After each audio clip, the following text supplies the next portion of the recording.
Apocalipsis de Morado. La historia de los testigos de Jehová.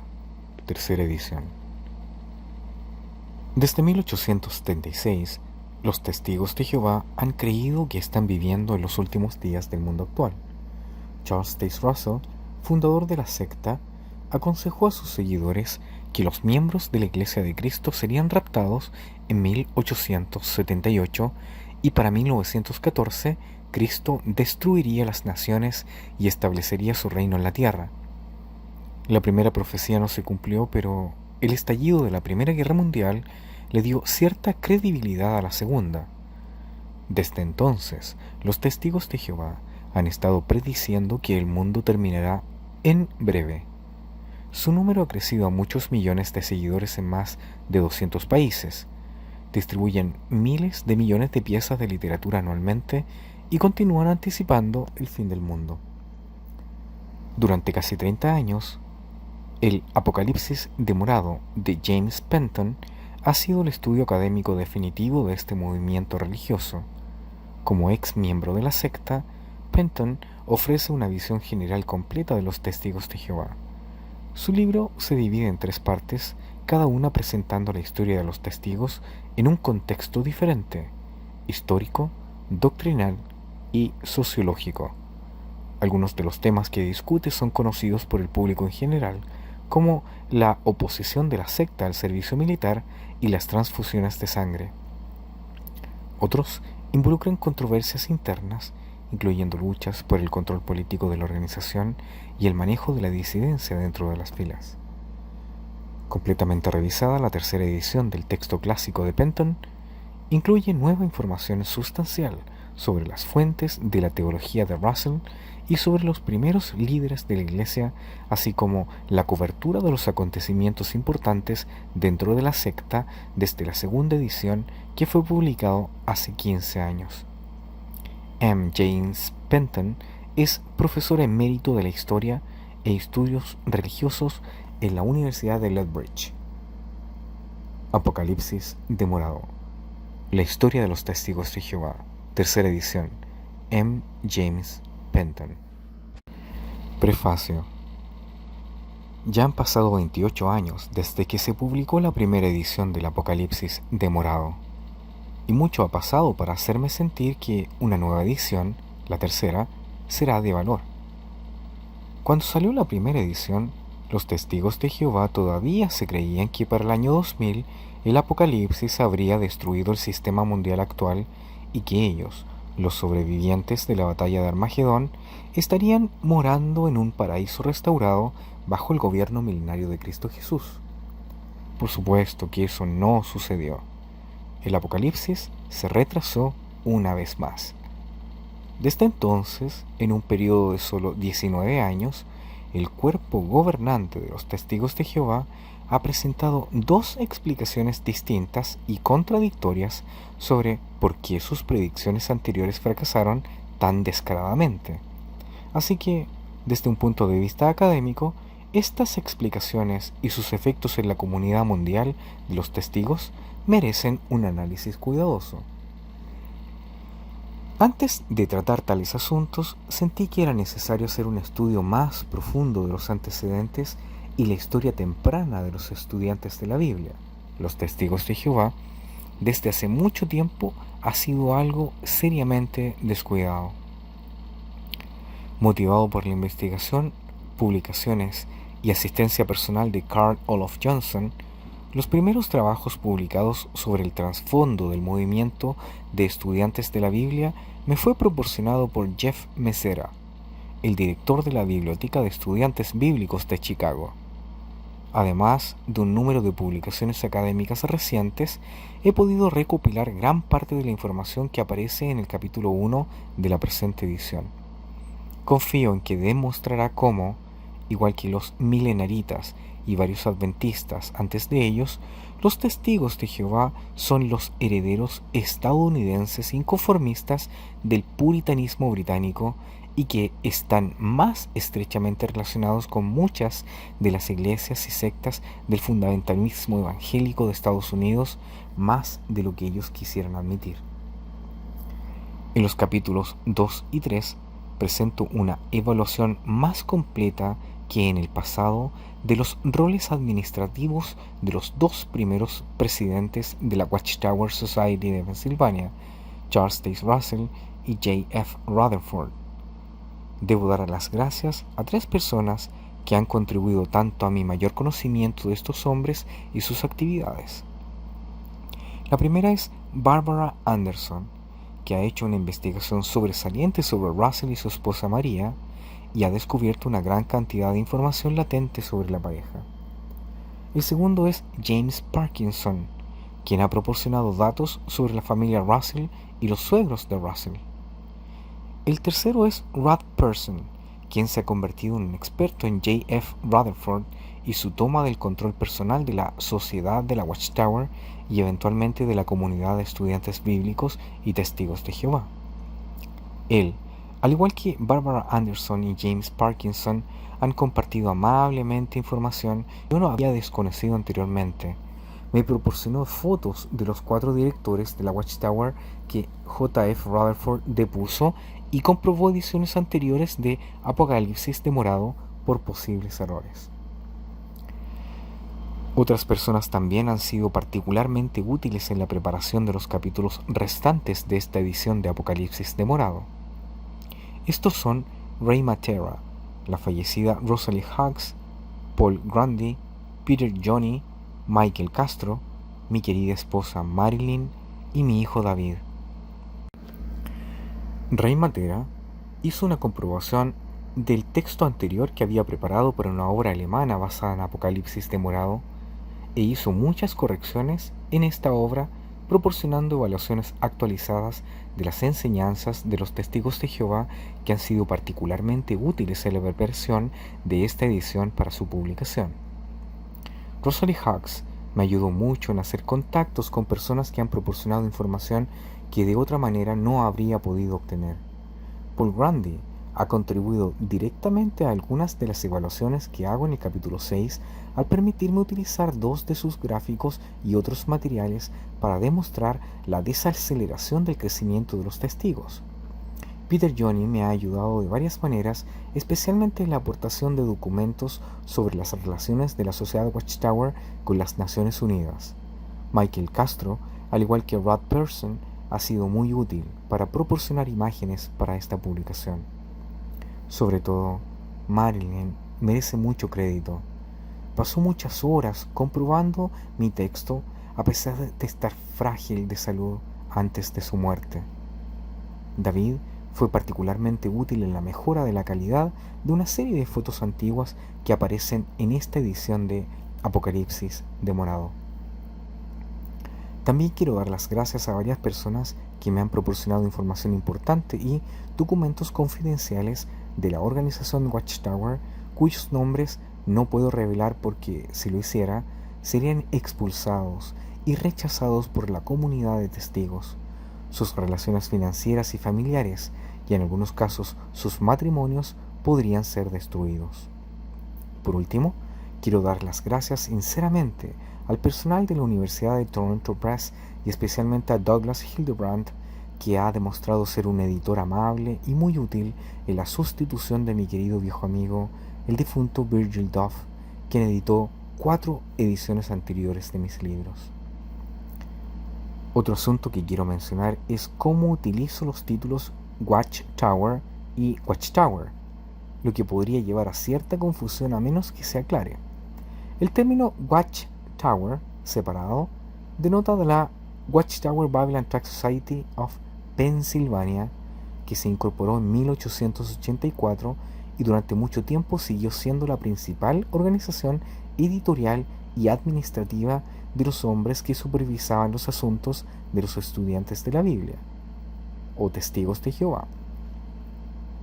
Por otro lado, el término Watchtower, pegado, junto, se refiere a la Watchtower Bible and Tract Society of New York, Incorporated.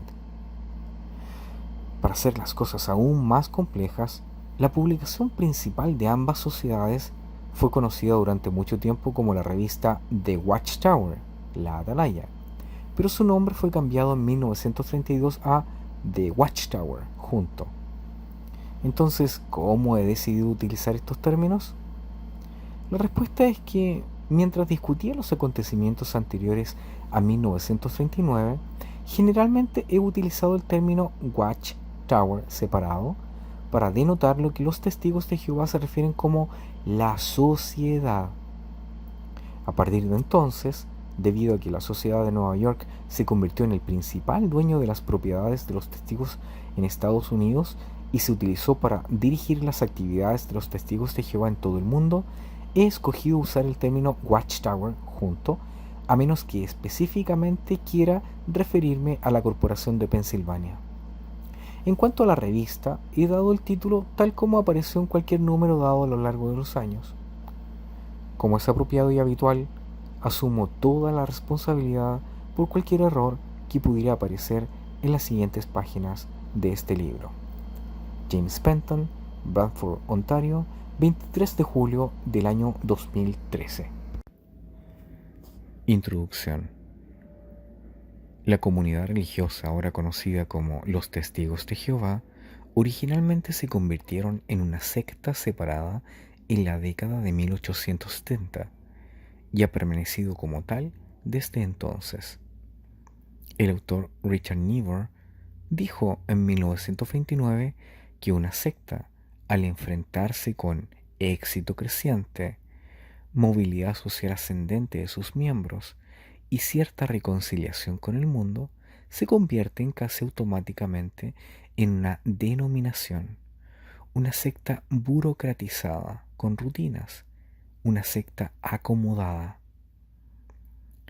Esto no sucedió con los testigos, sin embargo, como ha sido reconocido por tan notables sociólogos de religión como Thomas O'Day y Brian Wilson. Más bien, los testigos de Jehová se han convertido en una secta establecida, pero aunque burocratizada, sigue siendo hostil a la sociedad en general. El factor motivador detrás de su desarrollo como secta y su insistencia en permanecer como tal es decir, un movimiento religioso alienado, separado del mundo, que subraya que solo ella es el portador de la verdad, ha sido ni más ni menos que su peculiar escatología milenaria. Melvin Curry ha escrito: de hecho, uno puede decir apropiadamente que la idea del milenio ha sido el factor unión teológico para muchos cambios doctrinales y organizativos entre los testigos de Jehová.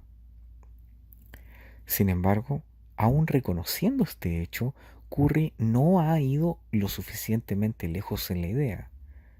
Hay que señalar que, si no fuera por la escatología milenaria en sus diversas formas, los testigos de Jehová no se habrían convertido en el mayor movimiento sectario mundial que son ahora, ni manifestarían la organización particular y características sociológicas que hacen de esta hoy en día. Ningún movimiento sectario cristiano ha insistido tanto en profetizar el fin del mundo de maneras tan definidas o en fechas tan específicas como los testigos de Jehová, al menos desde los mileritas y los segundo-adventistas del siglo XIX, que son los antepasados milenarios directos de los testigos. Durante los primeros años de su historia, constantemente miraron a fechas específicas: 1874, 1878, 1881, 1910, 1914, 1918, 1920, 1925 y otras, como fechas que tenían un significado escatológico definido. Charles Taze Russell, su fundador, organizador y primer presidente de la Watchtower Society, la sociedad legal principal, originalmente creía que 1874 marcó el comienzo de la presencia invisible de Cristo. Creía que 1878 y luego 1881 verían el transmutar de los miembros de la Iglesia de cuerpos carnales a cuerpos espirituales, y que 1910 sería testigo del comienzo de los problemas globales que conducirían al fin del mundo, un acontecimiento que ocurriría en 1914. Cuando estas profecías fracasaron, tuvieron que ser reinterpretadas, espiritualizadas o en algunos casos finalmente abandonadas. Sin embargo, esto no disuadió a Russell ni a sus seguidores de establecer nuevas fechas ni de proclamar simplemente que el fin del mundo o sistema de cosas no estaba a más de unos pocos años o incluso meses de distancia. Como Melvin Curry lo ha dicho también, la cronología bíblica es la plastilina de juego de los milenaristas. Se puede estirar para adaptarse a cualquier horario que se necesite o se puede reducir a una masa sin sentido de fechas y cifras para que las predicciones futuras se puedan moldear fuera del bulto original. Así, durante más de un siglo, el tema constante de los estudiantes de la Biblia, los testigos de Jehová, ha sido: el fin está cerca. Cristo se revelará pronto para destruir a todas las naciones y todos los que se oponen a su reino mesiánico. Que el Apocalipsis no llegó cuando los estudiantes de la Biblia, los testigos de Jehová esperaban, fue evidente. De hecho, se ha retrasado una y otra vez. Sin embargo, paradójicamente, este hecho ha sido tanto un activo para el movimiento como un pasivo. Es cierto que en momentos en que las profecías que implicaban fechas específicas no se hacían realidad, había una gran excepción y algo de filtración de la membresía. Pero al igual que los segundoadventistas antes de ellos, los líderes de los estudiantes de la Biblia, los testigos de Jehová, siempre han dicho que la cosa errada o las cosas en que se habían equivocado habían sucedido en el momento adecuado. A pesar de todo, han sostenido que su plan de salvación y los calendarios de ellos para el fin del mundo y el amanecer del siguiente han sido correctos, o al menos casi correctos. Así que Dios realmente les ha dado nueva luz, verdad presente, y les ha favorecido a ellos y a aquellos que los han escuchado de una manera especial. De tal modo que, si uno quiere la aprobación de Dios, uno debe permanecer en estrecha asociación con aquellos que realmente conocen el significado del plan divino, el canal u organización de Dios, y por definición, aquellos que lo dirigen.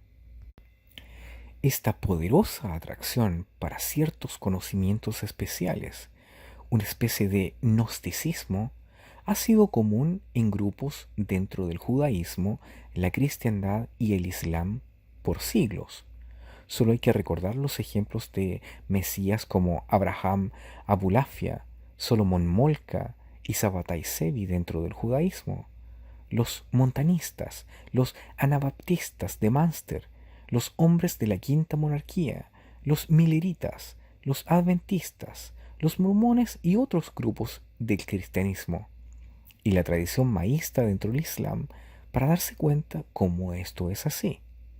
Además, es fácil reconocer que ciertos movimientos han surgido de las tradiciones históricas proféticas de las grandes religiones monoteístas del Oriente Medio, cuyas cosmologías son tan diferentes de las grandes religiones orientales.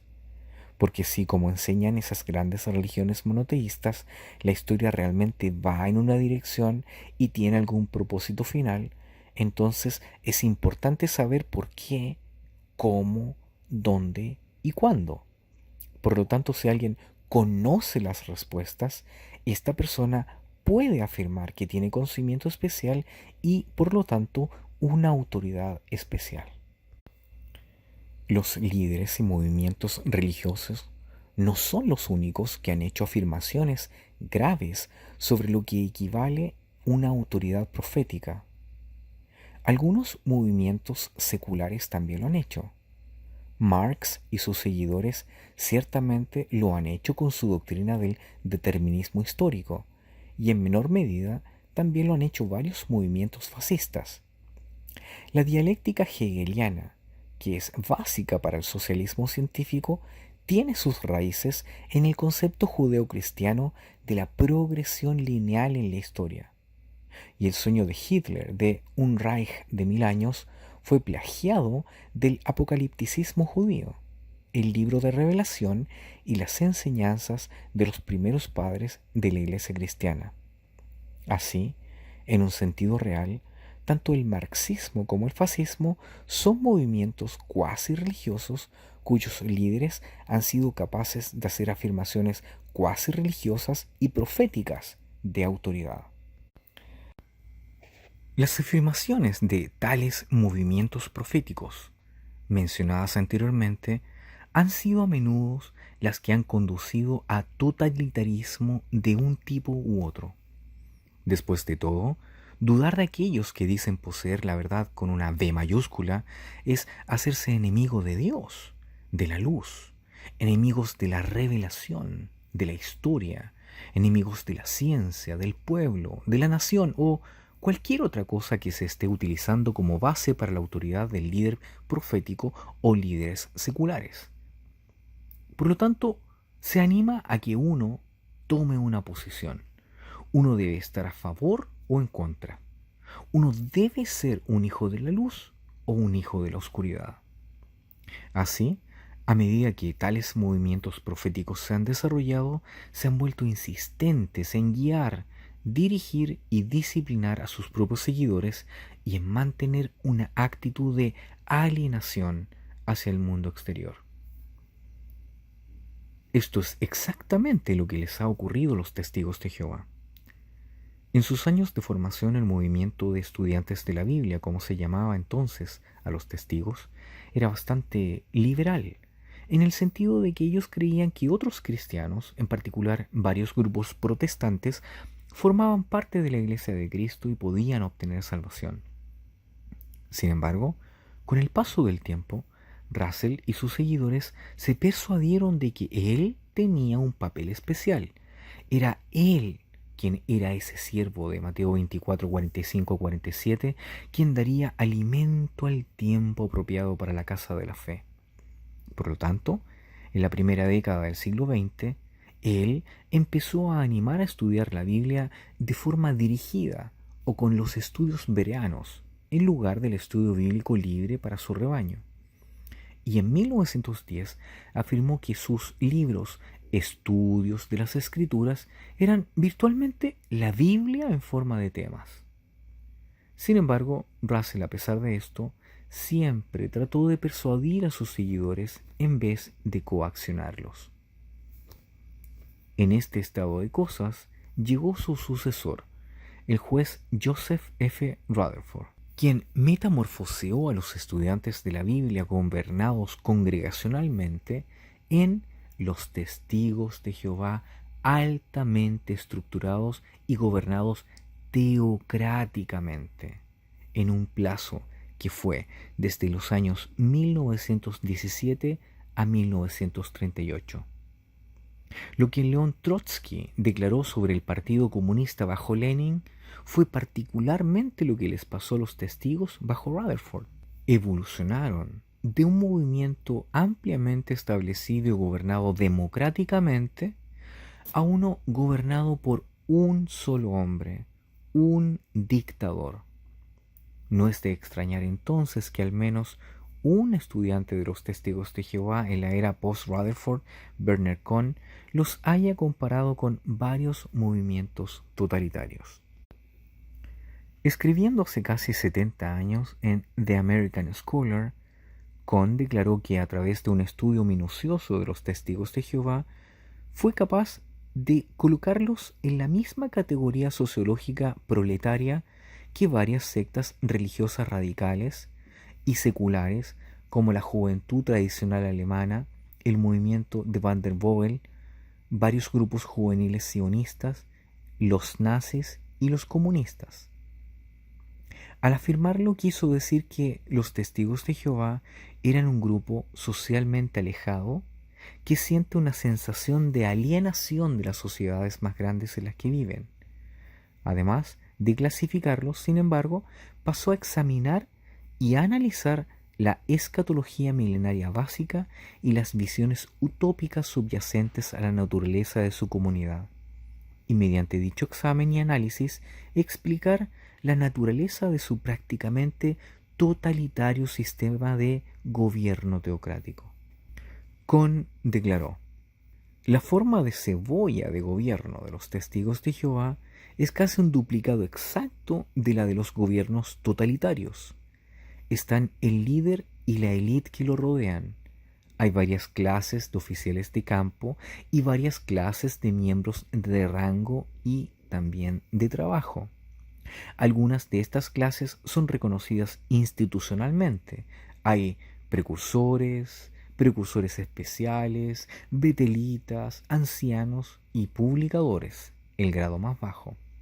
Aunque el sistema de estratificación en su conjunto no está institucionalizado ni en absoluto es estable, se recordará que, aunque había varios estratos oficiales de los miembros nazis, el SA y el SS y sus diversas formaciones especiales, entre muchas otras, el sistema de estratificación total de los nazis dependía de forma momentánea de la relación que se tenía con el partido, la policía estatal y el ejército, así como una identificación con un grupo personal.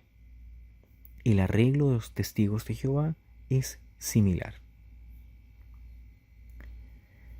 El análisis de Kohn es sin duda válido, aunque puede parecer demasiado severo para el lector que conoce a los testigos de Jehová como personas pacíficas y buenos vecinos. Sin embargo, si hubiera pintado su cuadro con trozos algo más amplios, tal vez su análisis no parecería tan duro. Porque ¿no es acaso el sectarismo, el exclusivismo y el totalitarismo a menudo una cosa que tienen raíces en grandes tradiciones monoteístas del pasado y el presente? ¿No es acaso el concepto de raza elegida del judaísmo básicamente sectario? ¿No fue el cristianismo primitivo un culto o una secta hasta la crucifixión de Jesús y una secta hasta la época del emperador Constantino? Además, ¿no evolucionaron rápidamente el liderazgo colectivo de la Iglesia bajo los apóstoles y los ancianos? En el momento de la Reforma, ¿no estaban acaso católicos, calvinistas, anglicanos y en última instancia incluso los luteranos más benignos dispuestos a ejecutar a herejes? Y a menudo no tiene la doctrina de extra ecclesiam nulla salum, que fuera de la Iglesia no hay salvación, como se afirma en docenas de formas diferentes, significando una lealtad al liderazgo, lealtad al clero, a la jerarquía o lo que sea, de un culto, secta o incluso una gran iglesia como la Iglesia de Roma. Por lo tanto, lo que Kohn dice acerca de los testigos de Jehová podría decirse acerca de muchos movimientos religiosos y políticos occidentales organizados. Y lo que él dice no quita lo justo de su análisis, solo lo pone en un marco histórico más amplio. Sin embargo, de un modo importante, los testigos de Jehová son únicos, porque han predicado la doctrina del milenio por más tiempo y más consistentemente que cualquier otra secta importante en el mundo moderno. El milenarismo ha sido un fenómeno común a muchos movimientos a lo largo de los siglos, pero en su forma puramente religiosa al menos, generalmente ha tenido que ser derribado, espiritualizado o abandonado en un tiempo relativamente corto. En el segundo siglo de la era cristiana, la Iglesia ya estaba en camino hacia el abandono de la moción milenaria del primer siglo. Los milenaristas extremos como Papías y los montanistas se convirtieron en una vergüenza para los cristianos sobrios, y en la parte oriental del Imperio Romano incluso el libro de Apocalipsis cayó en desprecio entre los eclesiásticos por un tiempo. Nuevamente, cuando el milenarismo se hizo algo popular durante la Alta Edad Media, la Reforma y el siglo XVII, rara vez, si alguna vez, se convirtió en un importante concepto doctrinal que se mantuvo durante mucho más de una generación. Y cuando lo fue, generalmente la segunda venida de Cristo y se pronosticó que el milenio ocurriría, se decía que pasaría en algún momento en el futuro lejano. Así, el patrón ordinario ha sido que los movimientos milenarios se rindan, se ignoren o modifique la significancia de sus enseñanzas, como ha sucedido con los adventistas del séptimo día, los santos de los últimos días y muchos otros grupos fundamentalistas, para quedar bastante aislados dentro de la sociedad. Algo que ha ocurrido con los cristadelfianos. Sorprendentemente, esto no le ha sucedido a los testigos de Jehová, que a pesar de muchos fracasos proféticos y vicisitudes durante más de un siglo, han seguido predicando la cercanía del milenio y han crecido hasta convertirse en un movimiento con casi varios millones de miembros activos y muchos millones más de seguidores en todo el mundo. Los testigos han establecido un imperio de impresión y publicación altamente sofisticado, un programa misionero mundial y una organización jerárquica altamente estructurada para gobernar a su comunidad, todo lo cual se ha hecho a través de su principal asociación, la Watchtower Bible and Tract Society of Pennsylvania, y su asociación subordinada, la Watchtower Bible and Tract Society of New York. A pesar de su espíritu de secta, también han tenido un profundo impacto en muchas de las sociedades en las que han vivido, en particular en las del mundo angloparlante.